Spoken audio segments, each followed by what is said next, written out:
В условиях Крайнего Севера, когда представители рабочих профессий большую часть рабочего дня проводят на улице, выполняя различные ремонтные работы, особо ценится удобная, теплая и практичная спецодежда. Сегодня на предприятиях «Алроса» активно используются современные усовершенствования спецовки для представителей различных профессий.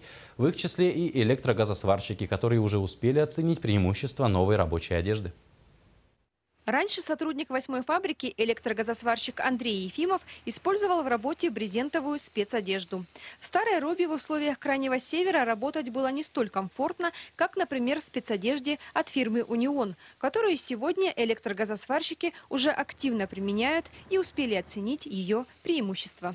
В ней значительно удобнее работать, теплее, и она более практичнее. Сегодня исключительно все электрогазосварщики предприятия получили усовершенствованную спецодежду. Кроме современной спецробы, отлично зарекомендовали себя и новые спецботинки. Они так необходимы для работы на участке гидротехнических сооружений, где особенно специфичные условия труда. До этого получали Ямал. Тоже особо таких проблем не было, но Баффин, они лучше все-таки зарекомендовали себя здесь на участках ГТС.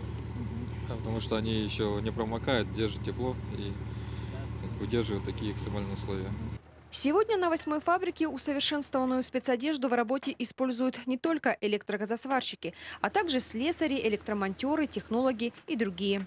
Несомненно, качественная экипировка напрямую влияет на производительность труда, на настроение рабочих, и именно от спецодежды зависит безопасность сотрудников. Оксана Мезенцева, Денис Хазов, телерадиокомпания «Алмазный край».